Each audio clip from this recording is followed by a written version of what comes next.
Juste pour info, moi je suis sur Mayotte, hein, et sur Mayotte, le RN est en tête.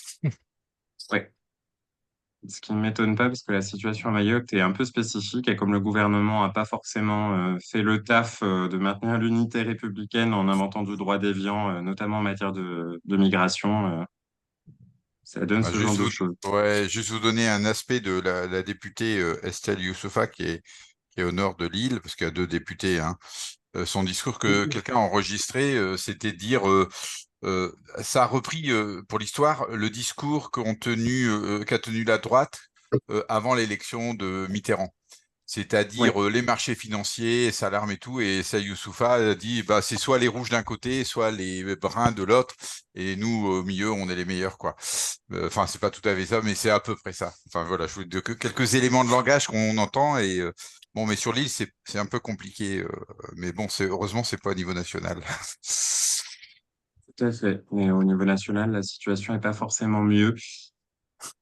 On commence, si ça vous va, il est 35, on s'y était engagé. Ouais, avec Aminata, du coup, on s'était dit que il y avait un des pans du projet sur lequel on est régulièrement attaqué, qui est les questions de sécurité, parce qu'on pense toujours que la gauche, soit n'y va pas, ou il va en se pinçant le nez, soit n'a pas d'idée sur la sécurité, soit est trop laxiste.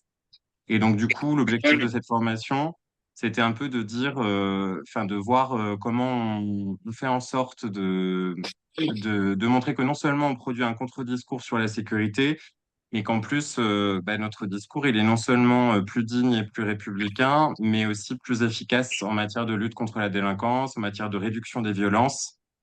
Et voilà, un peu. Je sais pas si, Aminata, tu voulais ajouter quelque chose. Oui, bah, merci Morgan de m'avoir proposé de participer à cette formation proposée par la commission sécurité quartier populaire, je ne sais plus. Alors, nous, on est prévention, sécurité et tranquillité publique à Ah mes bon, souhaits. d'accord. Mais Bah, du coup, assez bien que ce soit scindé parce que souvent on mélange les sujets et c'est vrai que la sécurité, c'est pas censé être un gros mot. Moi, sur la question des droits des femmes, je m'intéresse beaucoup à ces questions-là et puis je suis dans un territoire où les gens sont passionnés trop. Je suis dans le 15e arrondissement, trop par ce sujet et on a des réponses, enfin les écologistes ont des réponses sur les enjeux de sécurité qui passent pas forcément par le tout répressif, mais qui passent aussi par des propositions sociale, d'animation de quartier, de dons de perspectives heureuses, notamment à la jeunesse. Donc, merci d'avoir proposé cette et formation. peut-être petite précision aussi, puisqu'on est sur le programme du nouveau Front populaire, ça vous aura pas échappé, il est le fruit d'une négociation entre les différents partis de gauche qui n'ont pas forcément les mêmes idées sur tout. Et donc, du coup, il est le fruit aussi de compromis, ce programme. Il y a certains sujets qui ont été passés à la trappe dans le premier tour de négociation. Je ne sais pas où en est le second tour, mais notamment, nous, en tant que co-responsable de commission, on a été sollicités sur des questions comme le vide qu'il y avait, par exemple, sur la politique des drogues, sur l'antiterrorisme. Et ça, pareil, on y a travaillé à la commission sécurité. Donc, si jamais vous avez des questions sur ces sujets-là, je ne vous garantis pas que ce sera exactement ce qui sera porté, mais en tout cas, on a déjà réfléchi à la question et on a des solutions à proposer à ces problèmes. Peut-être je te laisse démarrer sur l'intro. En Sur plus, l'intro, on peut peut-être se présenter. Du coup, moi, je suis Morgan Jasinski, je suis co-responsable de la commission prévention, sécurité et tranquillité publique et je serai aussi accessoirement chargé du programme pour les prochaines municipales à Paris. Et j'ai rajouté, j'y tiens, la question de l'écologie populaire, c'est-à-dire comment on s'adresse justement aux quartiers populaires. Et en fait, il y a un vrai sujet sur comment on les représente sur nos listes, comment on s'adresse à eux et elles, et comment derrière, en fait, on mène des politiques qui vont dans leur sens. Et voilà. et donc Aminata Niakate, donc je suis militante du 15e arrondissement chez les écolos depuis une quinzaine d'années. Je suis au bureau exécutif porte-parole et je suis candidate dans la 13e circonscription de Paris, qui est la moitié sud du 15e arrondissement de Paris.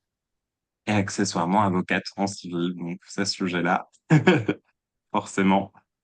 Je te laisse démarrer peut-être sur l'intro. Alors, sur l'intro, je pensais l'avoir faite au début, mais en tout cas, Oui, le nouveau Front populaire, voilà, va avoir une autre approche des enjeux de sécurité, où voilà, enfin, on aspire à une réconciliation de la relation police-citoyen avec voilà, du respect entre les uns et les autres, où on peut protéger les citoyens, mais tous les citoyens. On est dans un contexte où quand on croise la police, on n'a pas peur de la police, où la justice, elle est en capacité de remplir ses missions, de remplir son travail. On a une police, on ne va pas rentrer dans le détail au cours de la formation, mais voilà, qui fait aussi de la prévention et pas seulement de la répression et à l'opposé de la vision, en tout cas, tant de la Macronie, je ne parle même pas de l'extrême droite, qui est vraiment sur le tout répressif, qui ne s'intéresse pas à la question de la réinsertion des gens et qui ne questionne pas les causes des questions d'insécurité, qu'est-ce qui est à l'œuvre et qu'est-ce qui amène les situations d'insécurité. Mais voilà, on aura l'occasion d'y revenir. Je ne sais pas si tu veux compléter, Morgan.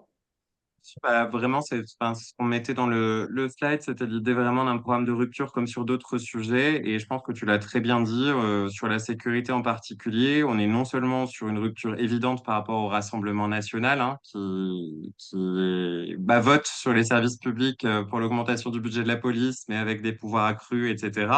Mais aussi sur, bah, enfin, ça ne vous aura pas échappé qu'on a eu Darmanin comme ministre de l'Intérieur sous Macron depuis je ne sais plus combien d'années, mais en tout cas avec des politiques qui ressemblent à s'y méprendre au programme du Rassemblement national. Donc, du coup, vraiment cette idée de programme de rupture pour répondre à ce qu'on appelle tout le continuum de sécurité, de la prévention qui est la plus primaire, jusqu'à effectivement la sanction, etc., mais avec une manière de faire qui est un peu différente, puisque ça prévoit la réinsertion des personnes. Et en prévoyant la réinsertion des personnes, on prévoit la récidive aussi. Euh, Peut-être du coup, tu l'as un peu dit sur la vision de la sécurité. Je ne sais pas si tu veux y aller, mais bon, on l'a dit, hein, mais donc je vais passer à la Euh, slide d'après. c'est vrai qu'on l'a un petit peu dit, désolée, Je démarre peut-être sur le côté très très généraliste. Il y a un truc qui marchait très très bien avant, qui s'appelait la police de proximité, et qui a été supprimée sous Sarkozy, qui était bah, le président qui a le plus parlé de sécurité, mais qui paradoxalement a le plus coupé dans les effectifs de police. Et ça a donné en fait une relation, comme l'a dit Aminata, police-population très détériorée, parce qu'en fait, bah, par exemple, les coupes dans les effectifs ont entraîné une déspécialisation des forces de police et ça donne qu'on envoie la BAC qui est plutôt spécialisée sur les interventions individuelles en manifestation, que dans les quartiers, bah, en fait, on a l'impression de forces d'intervention, mais qui viennent complètement de l'extérieur et qui, du coup, en fait, jouent pas du tout le rôle de police du quotidien. Donc, l'objectif de ce redéploiement, c'est évidemment le renforcement des liens entre police et citoyens-citoyennes, prévention de la délinquance et, euh, et du coup, oui, ce que je disais, la police de proximité a été supprimée en 2003. Et donc ça, ce que disait très bien l'ONDRP, dont je rappelle qu'il a été supprimé par la Macronie. Quand on veut pas avoir un problème, on casse le thermomètre. Mais en tout cas, voilà, c'est une des solutions que propose le nouveau Front populaire. À l'inverse, Renaissance propose la création de brigades anticriminalité dans les quartiers sensibles. Donc vous voyez bien la politique un peu stigmatisante pour certains territoires, alors qu'en fait, ce qu'on demande, c'est une police du quotidien qui fonctionne bah, pour la femme battue de Versailles comme pour d'autres territoires. Et le RN est sur une augmentation des effectifs policiers et des moyens matériels, mais encore une fois, je le disais, avec des pouvoirs accrus et pas forcément contrôlés. Et si je peux dire un mot complémentaire, c'est vrai que Oui. la proximité, l'intérêt que ça, c'est que ça remet un peu de l'humain, ça remet en place des gens voilà, qui connaissent la population, voilà, qui se respectent.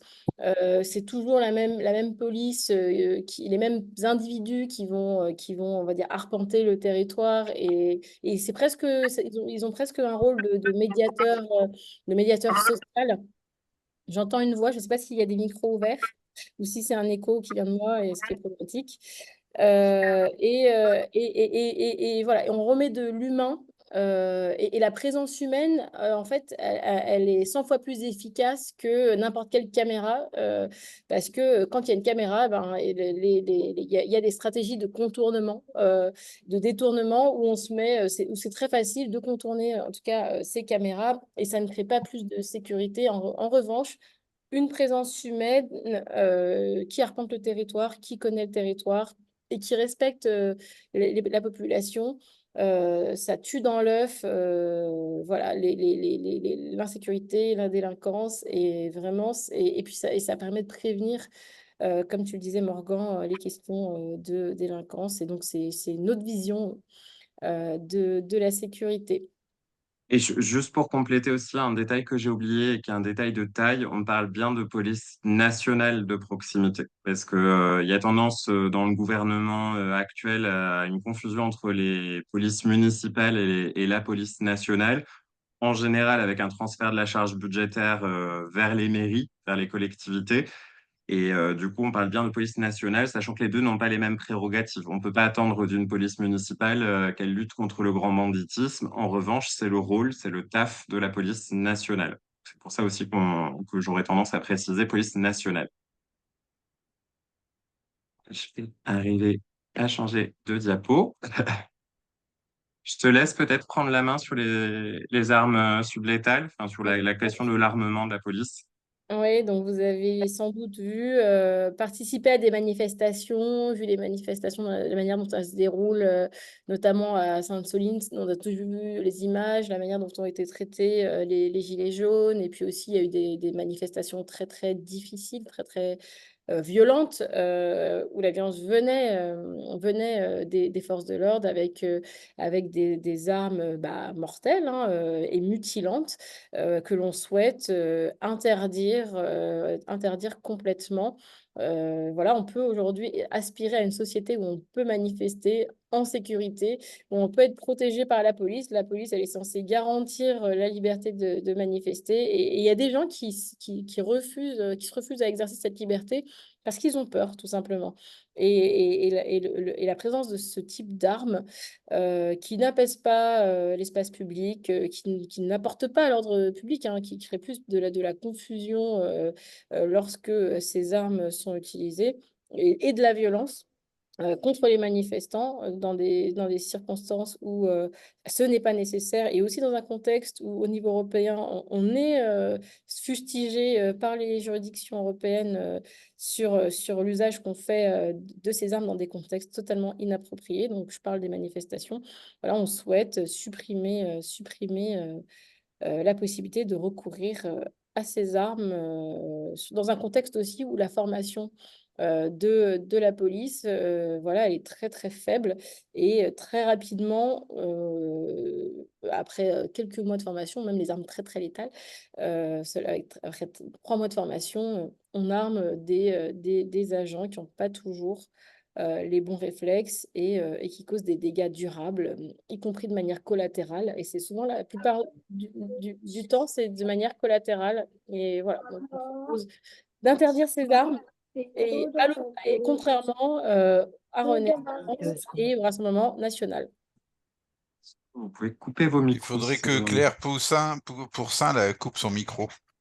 Je regarde, mais comme je partage mon écran, je peux pas trop couper les micros. Je suis désolée, j'arrive pas à le couper. J'essaye désespérément, mais je fais mon max. Désolée. Pas de souci, merci beaucoup. Et oui, du coup, ouais, sur les armes, on est au clair, ça va pour vous.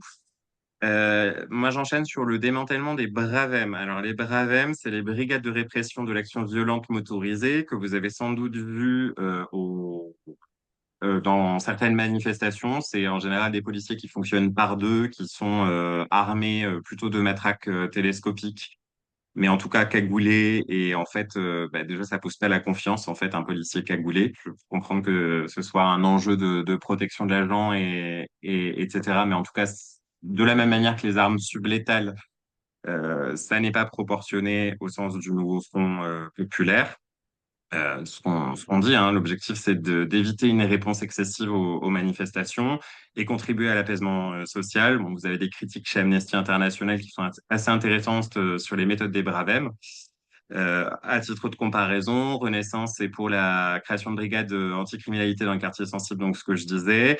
Ils en disent pas plus sur les Bravem, donc il n'y a pas vraiment de dissolution pour eux, et de toute façon, Darmanin y a recours massivement, donc je ne le vois pas les supprimer. Et le RN est toujours sur l'augmentation des effectifs policiers, des moyens matériels, sans proposer leur dissolution non plus, alors que nous, on considère au nouveau Front populaire que ce n'est pas un outil policier adapté à la gestion de foule. à la gestion de manifestations, tout simplement parce que ça crée des mouvements de foule et des mouvements de panique. Ouais. Ouais, c'était Didier Lallemand qui avait généralisé l'usage enfin, de la mobilisation de la Braven, la brigade de répression de l'action violente motorisée.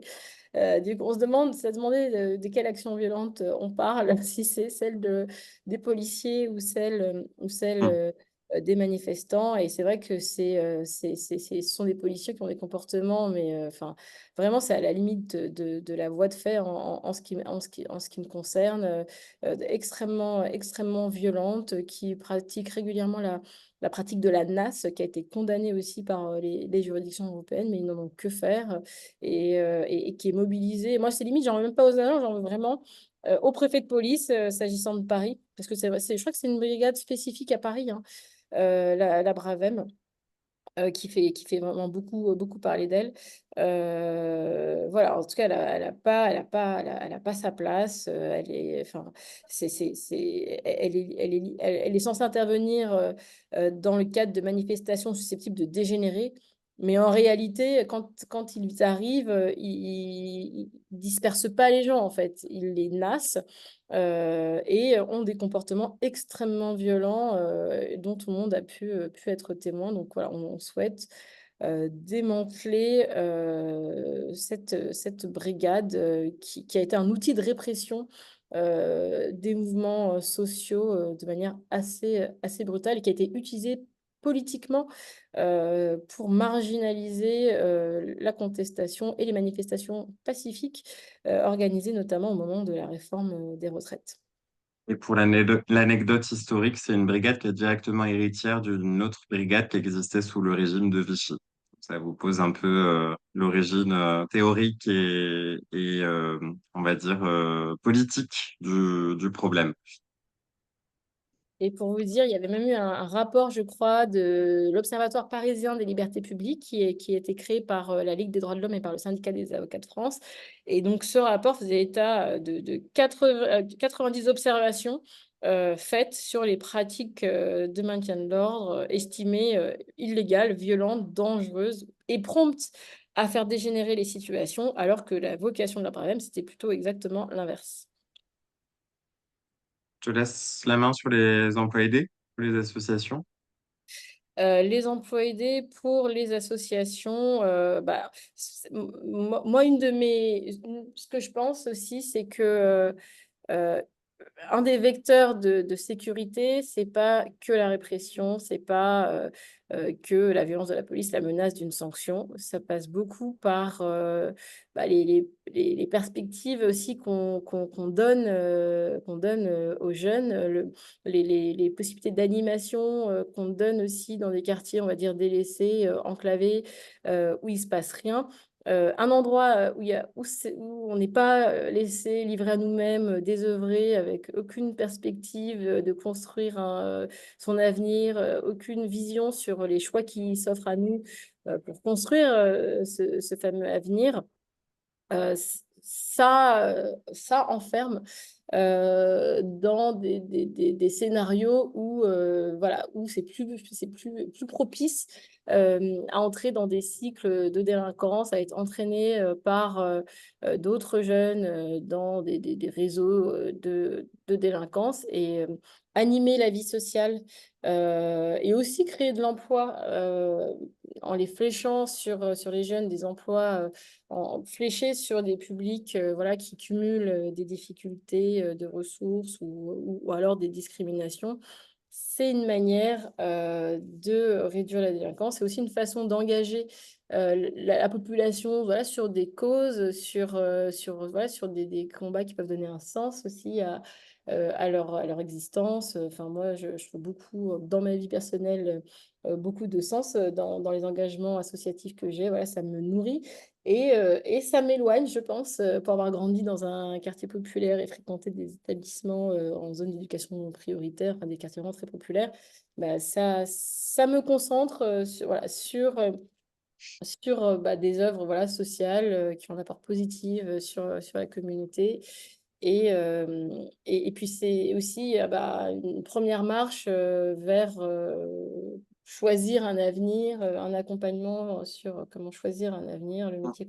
etc., ça donne un peu du sens à ce qu'on fait. Et ça éloigne de la délinquance.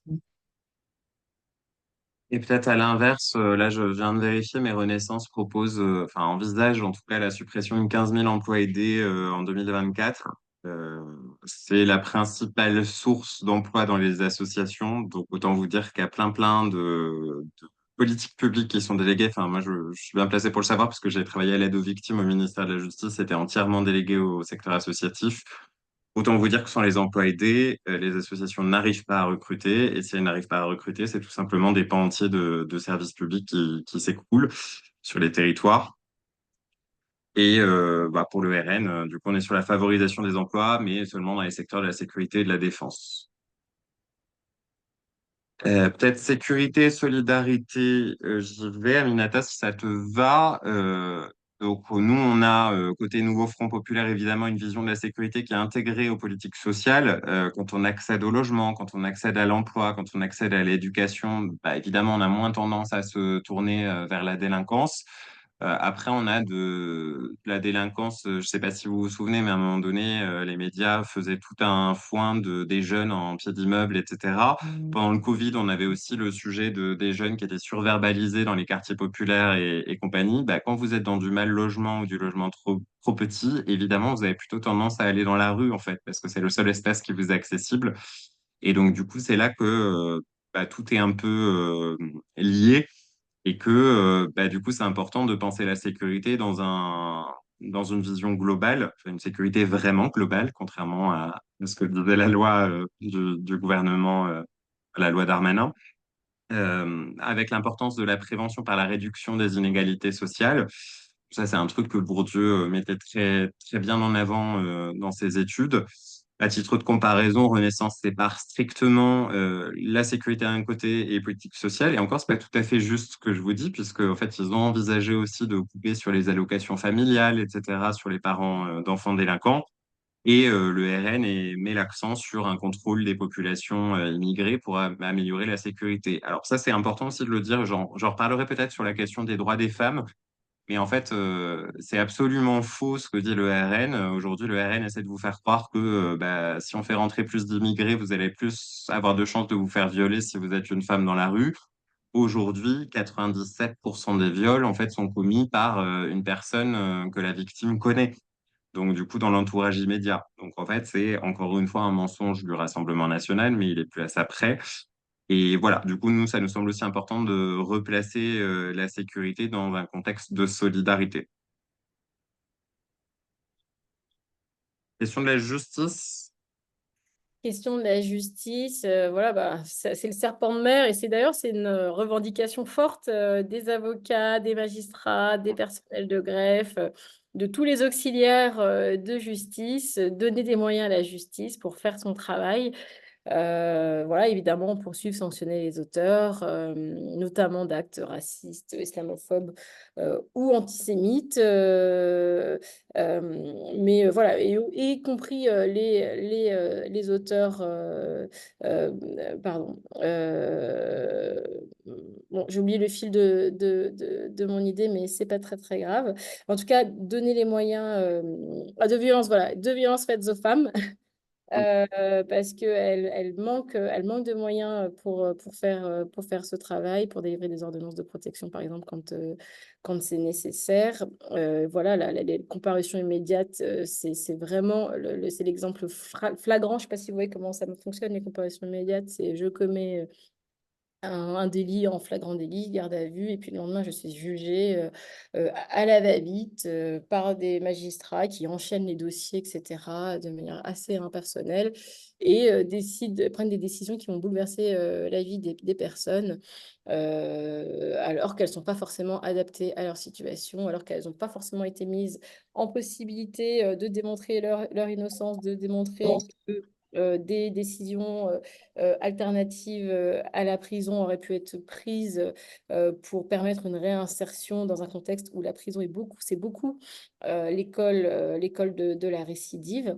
Je crois qu'il y a une étude de l'INSEE un peu ancienne qui disait que le taux de récidive quand on passe par la case prison était de 80%, ce qui est énorme, alors qu'il est de 16% quand on a une sanction et qu'on passe pas par la case prison, parce qu'en réalité, la prison, c'est un endroit où on construit des réseaux.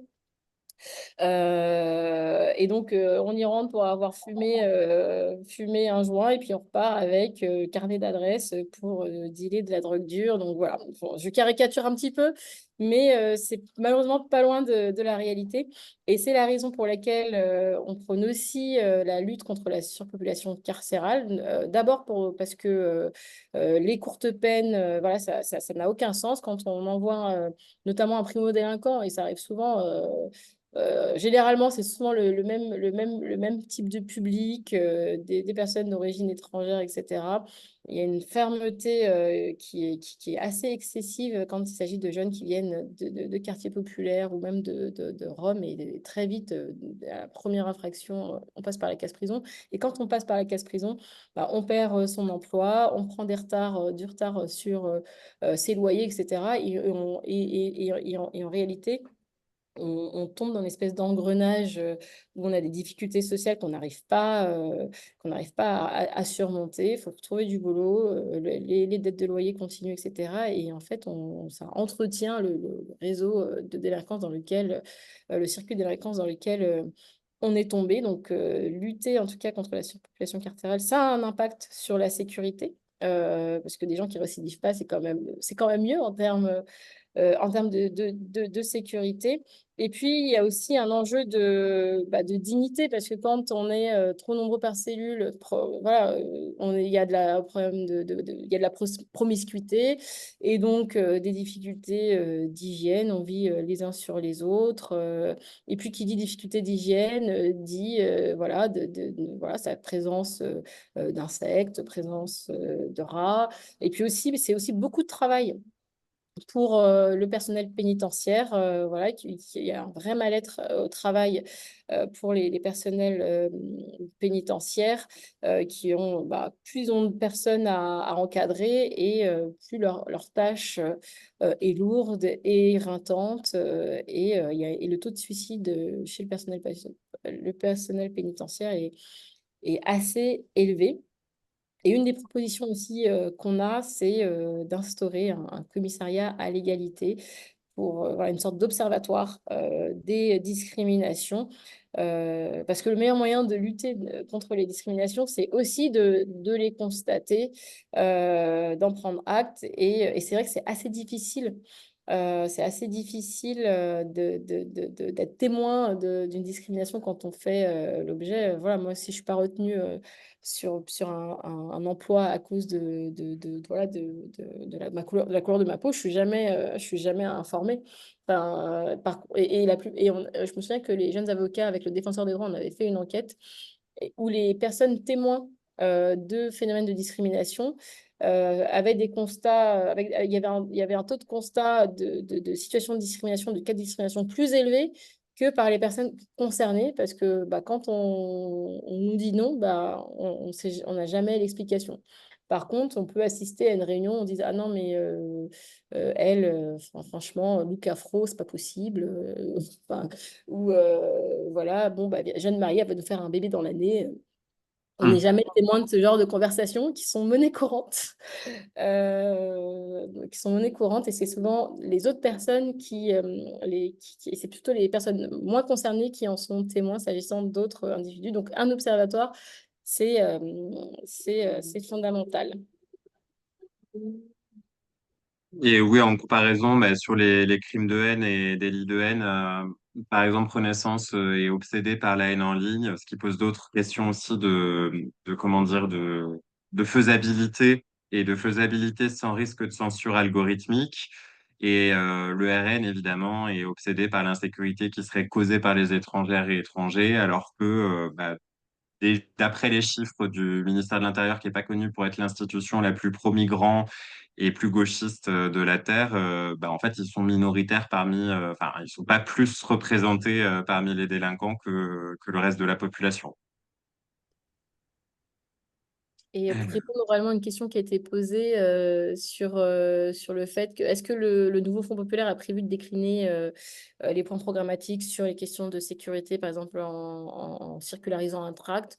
Je n'en suis pas certaine, mais en tout cas, on peut faire remonter à l'équipe. Enfin, moi, je peux faire remonter à l'équipe qui suit ça, notamment Emmanuel Bodinier, qui est en charge voilà, de la doctrine des écolos pour faire une proposition, notamment à destination des territoires ruraux, où c'est un gros enjeu. Et je sais que le RN fait son beurre sur les questions d'insécurité, peut-être même de sentiment d'insécurité, parce que c'est pas dans les territoires les plus ruraux qu'il y a où il y a le plus d'insécurité.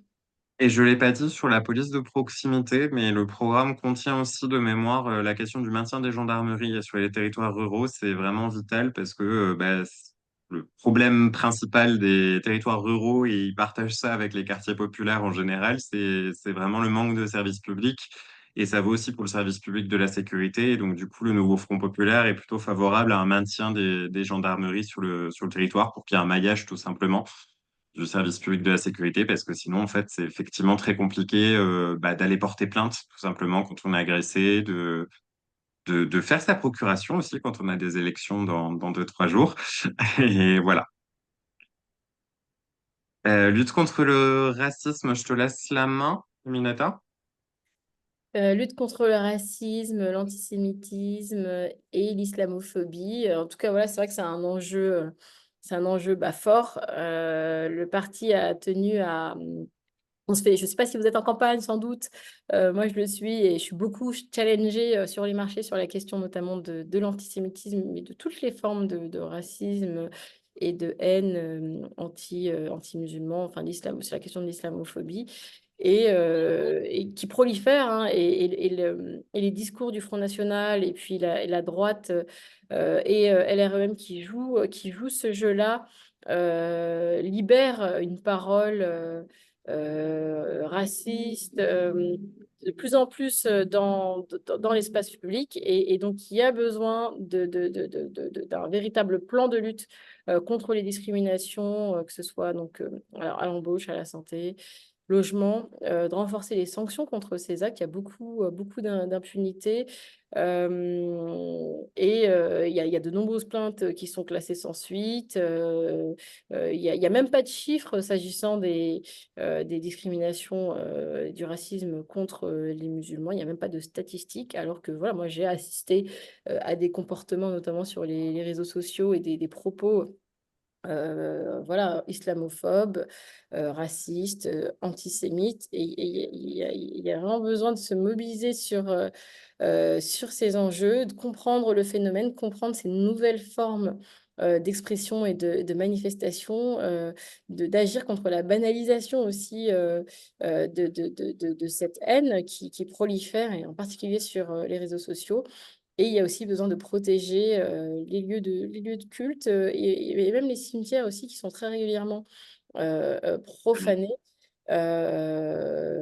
Profanés et à raison voilà, de l'origine, de la confession des personnes.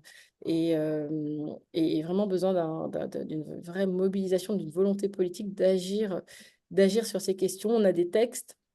On a plein de textes, voilà, la Constitution, etc., qui est bien écrite, hein, la devise de la République, qui est très bien, mais dans la vraie vie, quand il y a des testings, force est de constater que les discriminations sont monnaie courante. Et puis, voilà, moi, je me souviens que 20 ans en arrière, quand l'extrême droite était aux portes du pouvoir, on était plus d'1 million de personnes dans les rues. Là, sur le marché, quand je dis oui, mobilisons-nous pour battre l'extrême droite, on me dit non, au contraire, c'est de manière très, très assumée. Et il y a vraiment besoin voilà, d'éducation aussi sur ces questions. Voilà, ce sont des formes de haine qui sont des délits.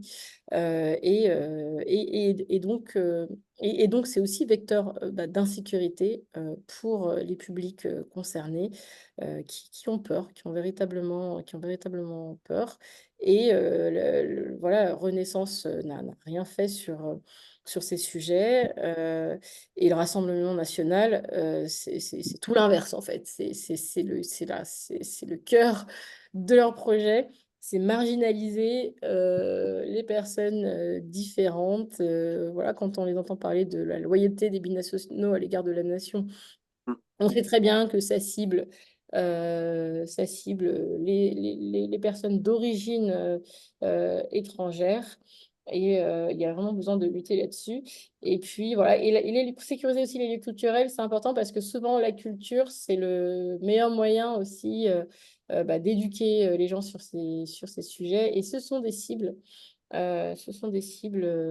voilà, du Rassemblement national, de l'extrême droite. Voilà, parce que quand on a l'esprit ouvert, généralement, on est plus tolérant.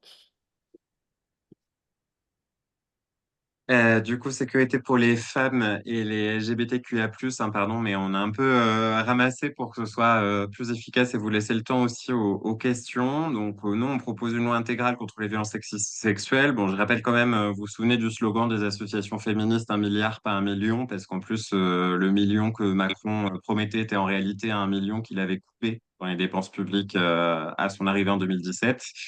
2017, oui, de mémoire.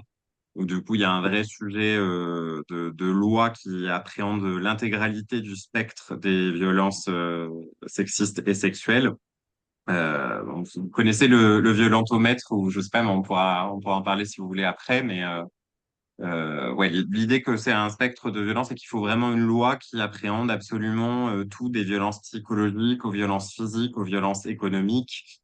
Bah, ça peut être intéressant d'avoir ce premier projet de loi qui s'attaque vraiment au problème dans toute sa globalité. Évidemment, un plan d'éradication des violences contre les personnes LGBTQIA. Ça vous aura pas échappé que là, depuis quelque temps, l'extrême droite, enfin les militants néo-nazis et néo-fascistes sont en roue libre à base de ils vont casser du PD. Pendant ce temps-là, on a un président qui nous explique que le nouveau programme, enfin le programme du nouveau Front populaire est ubuesque parce qu'on va pouvoir changer de sexe en mairie. Alors que c'était un de ses engagements de campagne en 2022, mais bon. Passons, donc, va vraiment falloir s'attaquer à ce genre de violence aussi pour de vrai.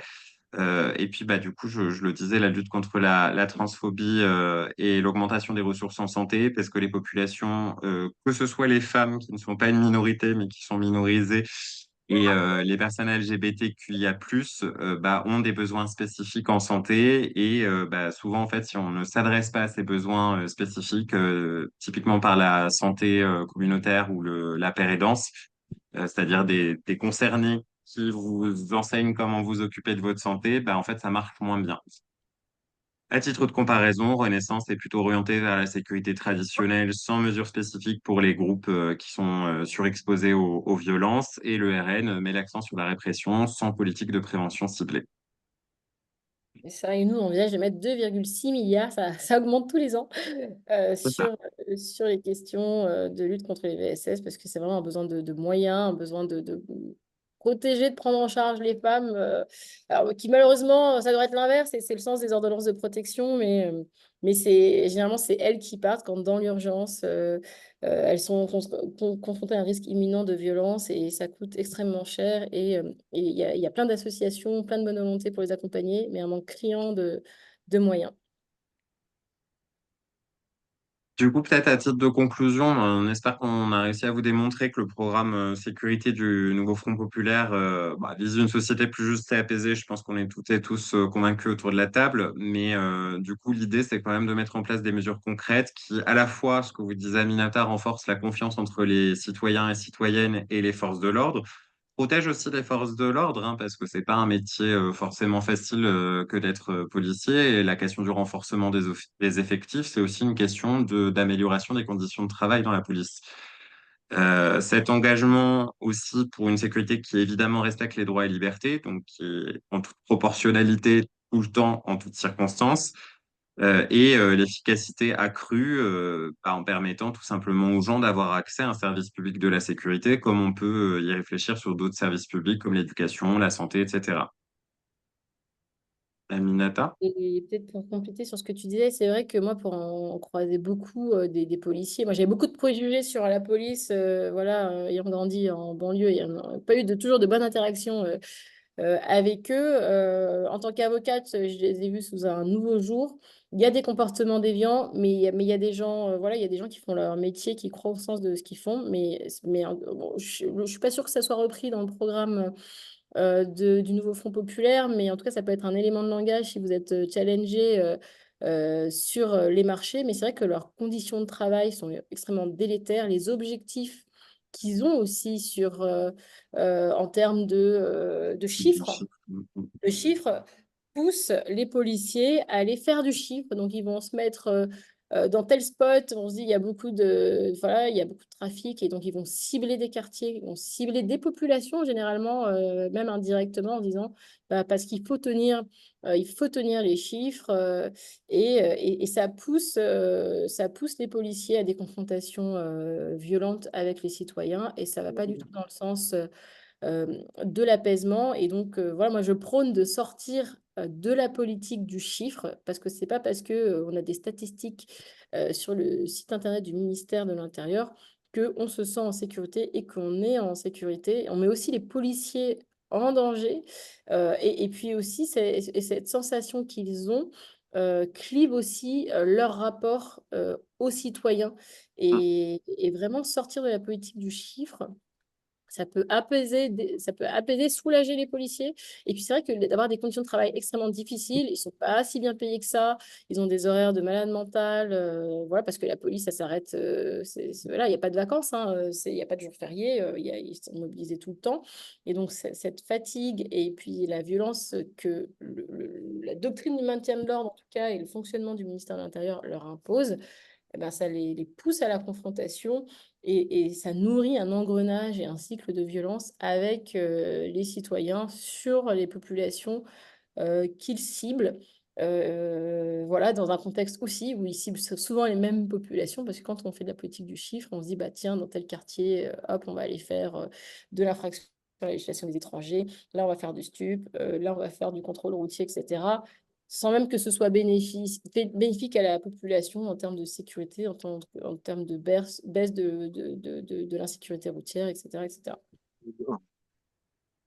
Et ouais, peut-être un truc que j'ai oublié de dire aussi tout à l'heure, une des mesures que propose le nouveau Front populaire sur la question des rapports tendus police-population, c'est le récépissé de contrôle d'identité qui vise à lutter contre les contrôles au faciès. Parce qu'on sait très bien, on l'a vu, hein, moi je l'ai vu, j'habite dans le 19e arrondissement de Paris, je peux vous jurer qu'en plein Covid, moi je me faisais jamais contrôler parce que je suis tout blanc, et par contre les petits jeunes qui sont racisés ils se faisaient contrôler absolument tout le temps. Et donc, du coup, cet enjeu, ça permet d'avoir un document qui explique aux personnes, en fait, pourquoi elles ont été contrôlées. Normalement, c'est aléatoire, un contrôle d'identité.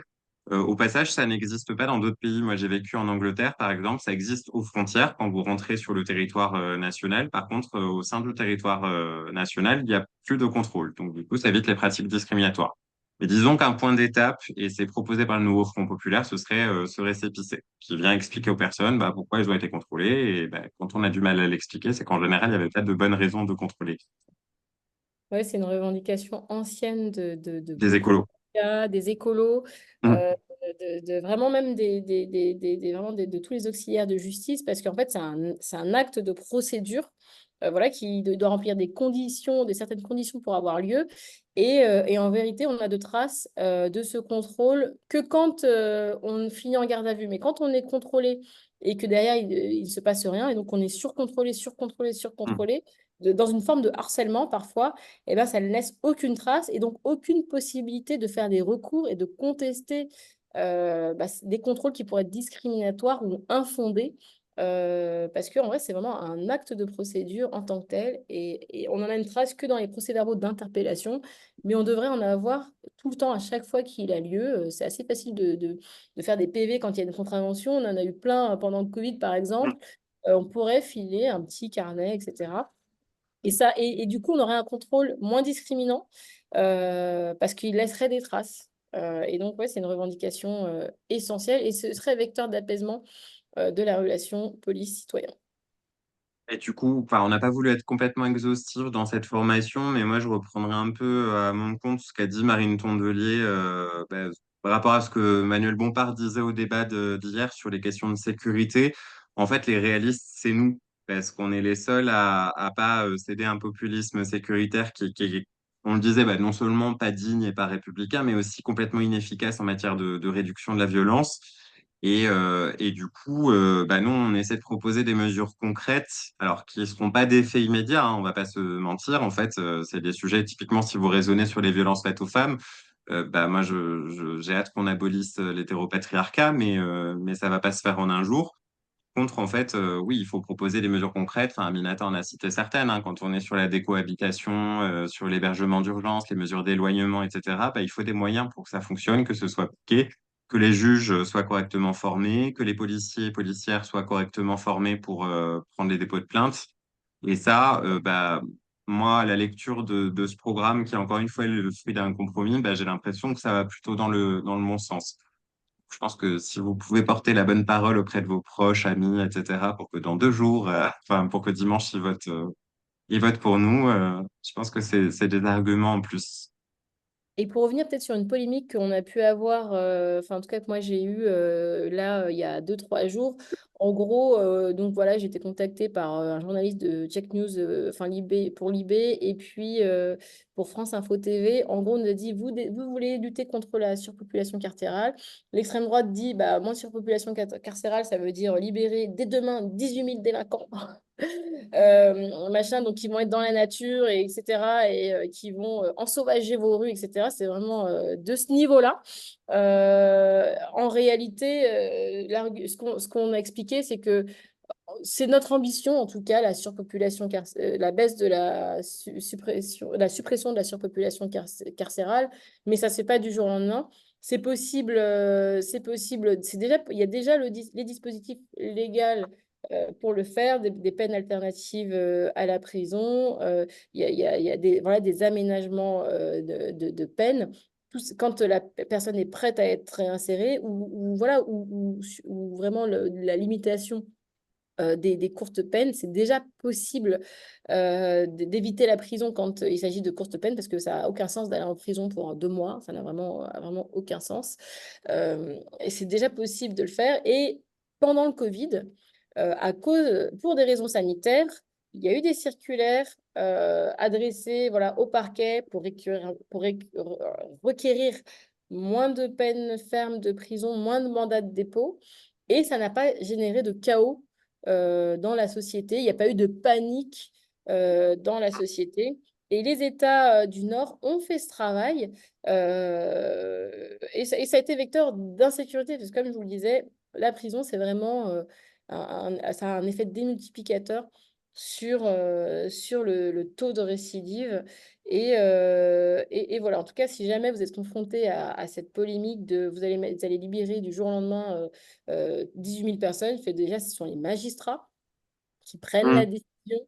Voilà, dossier par dossier, on revient pas en arrière prendre une loi pour dire voilà, on sort 20 000 personnes. Non, il y a des juges d'application des peines qui peuvent voir les dossiers et dire bah, ce gars montre des gages de représentativité, il a une adresse, il a un boulot, on va pas lui flinguer son boulot, on va pas lui faire perdre son appart.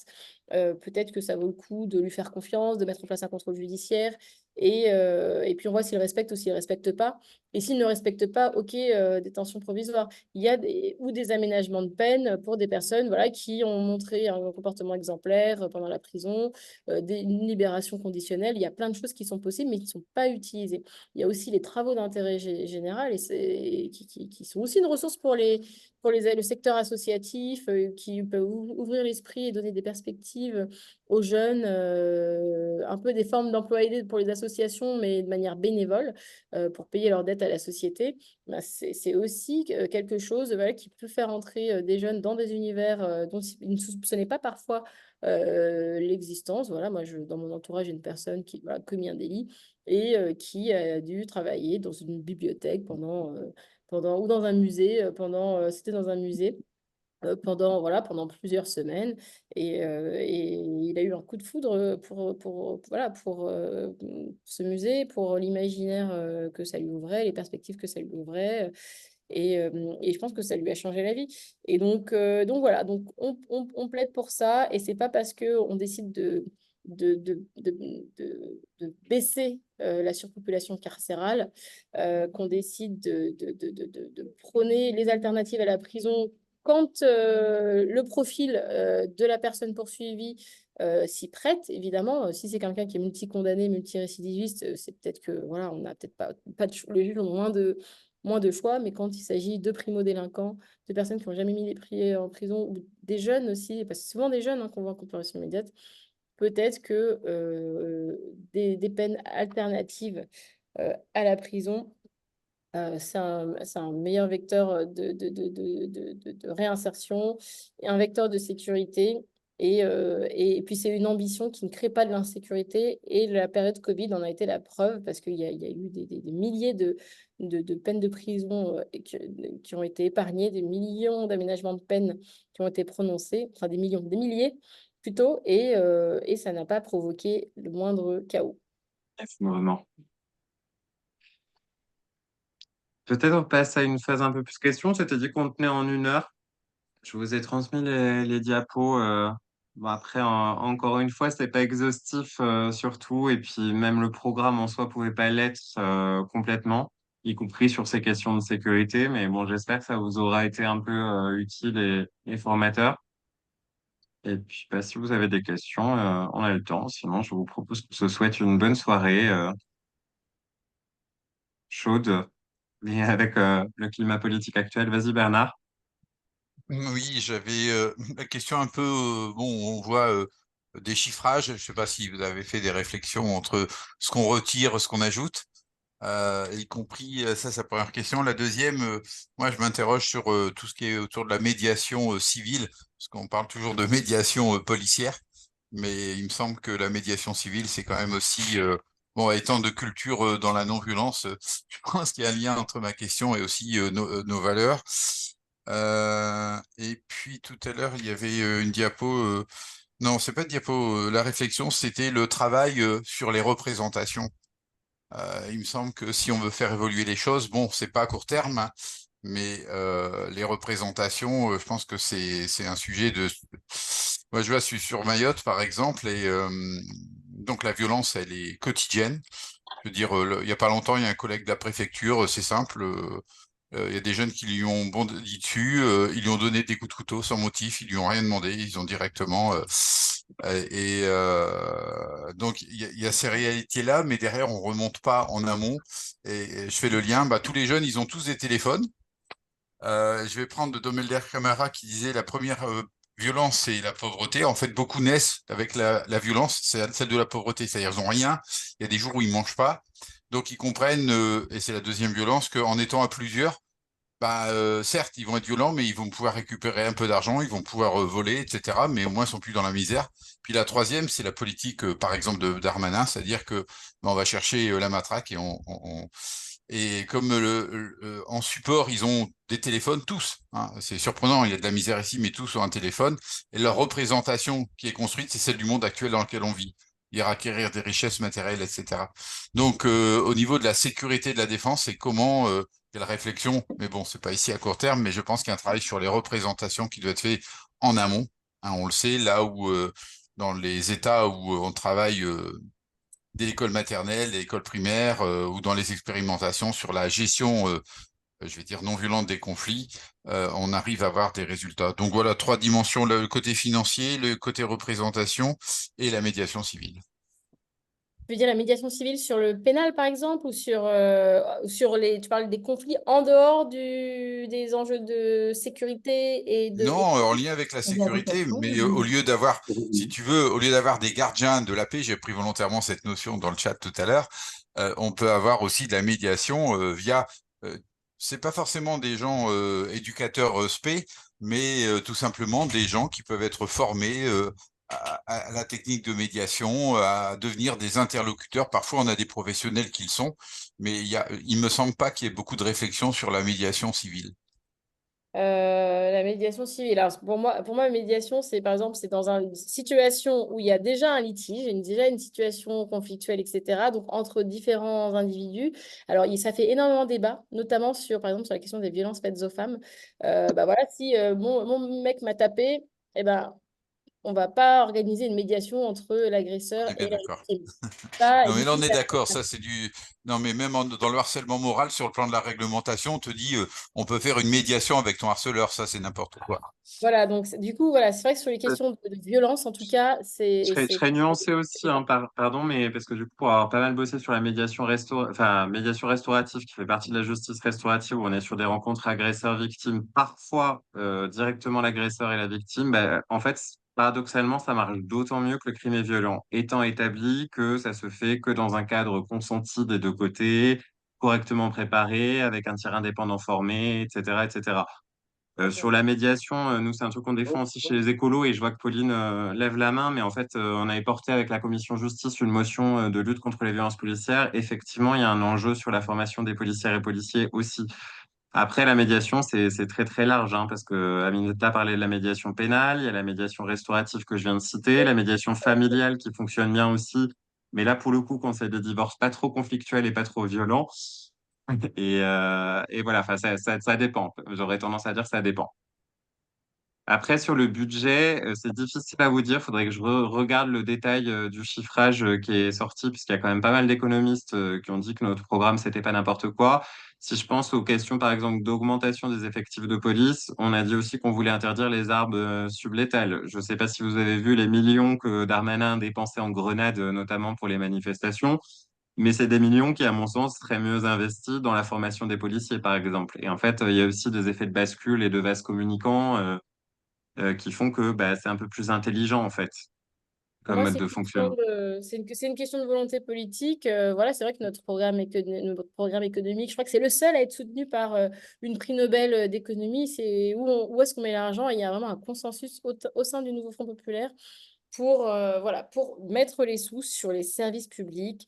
Donc voilà, l'école, l'hôpital et aussi le service public de la justice qui est et doit rester un service public. Donc voilà, c'est de la volonté politique. Où est-ce qu'on met l'argent? Et C'est ça. justice, pour info, particulièrement, enfin, pour y avoir bossé pendant 7 ans, le ministère de la Justice est particulièrement grevé dans son budget par le budget de l'administration pénitentiaire. Donc, si vous luttez contre la surpopulation carcérale, en fait, vous Faire des diminuez choses. aussi les coûts de la détention et ça ne veut pas dire pour autant qu'il faut renier sur les conditions dignes de détention, mais quand on est en prison. Mais par contre, si on peut éviter d'envoyer trop de monde en prison et de créer des surcoûts, etc., bah oui, en fait, c'est plus intelligent comme. Ouais, et puis on Pardon, arrête Pauline, parce de, que du coup, t'attends patiemment, mais Ouais, désolée, Pauline. Et sinon, et pour poursuivre sur ce sujet-là, et surtout, on arrête de construire des prisons sur les espaces verts, en général sur de la pleine terre. C'est un peu ça. C'est les luttes qu'on a en ce moment, des projets de construction de prisons qui sont déjà sous-dimensionnés par rapport aux pratiques actuelles en termes d'incarcération, ce qui, en plus, ont un coût climatique puisque ça se fait sur des terres agricoles. Pauline, pardon, toutes nos excuses. Oui, merci, merci. Bah, merci pour la présentation déjà. Oui, deux petites questions. Alors évidemment, bon, il y a plein de sujets puisque donc je suis à la commission justice, donc pas très loin. Juste peut-être deux questions où justement on est en ambiance tractage marché. Et ce matin, j'ai justement eu la question de euh, j'ai entendu que le Front populaire voulait désarmer la police. Et donc, en effet, redéploiement police nationale de proximité, etc. Et quel serait un argument supplémentaire pour dire, voilà, on fait rentrer une police, enfin, on fait circuler une police de proximité qui n'est pas forcément armée dans des quartiers qui, a priori, ont été volés à la République, etc. Enfin, par rapport au discours qu'on entend des autres partis, notamment, ou militants. Et une deuxième petite question sur, je sais pas, sur, par rapport au programme et par rapport à la loi Cazeneuve, dont on a beaucoup entendu parler en 2017 avec la mort de Naël. Et donc sur un si refus d'obtempérer, possibilité de tirer. Est-ce que ça a été discuté? Est-ce que c'est passé un peu dans le programme? D'un côté, je sais que la LFI avait été assez présente sur ce sujet-là, notamment. Voilà, si il y avait des éléments là-dessus. Merci. peut-être Euh, sur les armes, Je peux répondre parce qu'en fait, alors, j'ai plus en tête toutes les catégories du code de la sécurité intérieure, hein, mais l'enjeu, c'est vraiment que les armes, enfin que l'équipement de manière générale soit proportionné à la mission ou à l'objectif, que ce soit du maintien de l'ordre en manifestation, que ce soit des interventions individuelles. Et sur les refus d'obtempérer, c'est un peu le problème aussi, c'est qu'en fait, la loi, si je me souviens bien, mais tu me corrigeras, Pauline, a autorisé un peu à tirer à vue s'il y a refus d'obtempérer. Or, en fait, on peut tomber d'accord en tant que gens raisonnables sur le fait que c'est pas normal de se faire tirer dessus sur un contrôle de police, même si on a commis un délit. Ça ne vaut pas une peine de mort et a priori on a aboli la peine de mort en France. Donc c'est des exécutions extrajudiciaires qui moi me posent beaucoup de problèmes. Et le deuxième truc c'était Et pour compléter, en attendant que tu retrouves le deuxième ah, truc, en fait, la police, elle resterait armée. C'est certains types d'armes qui sont plus enclins à utiliser parce que c'est pas censé être létal, qu'ils utilisent beaucoup trop souvent, de manière un peu voilà, anarchique, parce que dans leur tête, c'est pas mental. Il y a un vrai enjeu de formation d'ailleurs là-dessus. En vrai, une arme à feu, ben, un policier ne l'utilise pas à la légère. Et ils continueraient d'être armés. C'est faux, en fait, de dire qu'ils seront un gardien de la paix. Bah, il a une arme à feu, hein, mais sauf qu'en fait, il l'utilise pas tous les 4 matins. En revanche, le LBD, etc., mutilant, voilà, ça, plus facilement, il l'utilise plus facilement. Et c'est cela qu'on veut supprimer parce qu'il y a eu des abus et des violences avec des mutilations permanentes, voire des décès. je sais pas si on a répondu à tout du coup. Et alors, la deuxième question, alors du coup, c'était quoi déjà? Pardon. Par rapport à la loi Cazeneuve, précisément si on souhaitait l'abrogation ou s'il y avait... Et il me semble que j'ai vu passer ça, mais je suis en train d'essayer de retrouver le programme tel que, sachant qu'encore une fois, c'est des documents provisoires. Normalement, il était en PDF sur l'Humanité, mais je l'ai plus. Et je sais pas C'est pourquoi. Mais il me semble que j'avais vu passer en tout cas la question des refus de d'obtempérer aussi. Pardon, on n'a pas pu absolument tout citer parce que je pense que sinon, déjà, c'est dense et on vous aurait assommé. Et, Je suis mais pas sûre que ce soit parce que je l'ai vu là-dessus, je suis pas sûre, mais je crois que c'était en tout cas une idée partagée individuellement par les principaux partis de gauche, en tout cas, voilà, qu'il y a un travail sur le fait que, ben, oui, un refus d'obtempérer, ça ne doit pas provoquer la mort. Et en particulier quand, très souvent, c'est souvent le même type de population qui perd la vie, les mêmes groupes sociaux qui perdent la vie pour un refus d'obtempérer. Donc, en tout cas, chez les écolos, il y avait une vraie volonté de revenir là-dessus. Chez LFI également, à vérifier pour les socialistes, mais à vérifier. Je pense que les communistes étaient aussi alignés là-dessus, mais ça reste à vérifier. Mais en tout cas, je n'ai pas vu passer de mémoire. Mais je pas vu passer. ouais, Ah, Bernard. il y a Ouais, eu c'est il y plus a eu une un truc. suggestion pour votre commission. C'est de travailler sur ces questions-là concernant les Outre-mer. Pas seulement parce que je suis moi à Mayotte. Dimanche, il y a eu, non, samedi, 8 heures de réunion avec tous les Outre-mer. C'est pas nous qui l'organisions. Bon, j'ai pas pu suivre la dernière qui était malheureusement sur la Nouvelle-Calédonie, mais bon, avec les décalages horaires et tout, mais tous les Outre-mer sont très concernés par ces sujets-là. Et il y a sans doute des spécificités dont il faut être à l'écoute et voir quelles réponses nous on pourrait apporter avec. Moi, je suis aussi à la commission Outre-mer dans le bureau. Enfin voilà, je t'ai soulevé que là, bon, l'urgence, c'est les élections, mais c'est quand même un sujet sur lequel il faudra absolument revenir parce que vous voyez, les Outre-mer ont voté essentiellement la droite et l'extrême droite. Oui, en effet. Alors, je ne sais pas s'il y a eu un impact sur le programme, mais en tout cas, c'est vrai il y avait une exclusive sur, je ne sais pas pourquoi, la Corse et les Outre-mer dans le cadre des échanges. Alors, est-ce que c'était juste sur les circos ou est-ce que c'était sur le programme? Et pour revenir à la question précédente, alors il y a bien écrit réviser la loi et la doctrine sur l'ouverture du feu pour que cessent les morts pour refus d'obtempérer. Donc, Ouais, c'est bien dans le programme.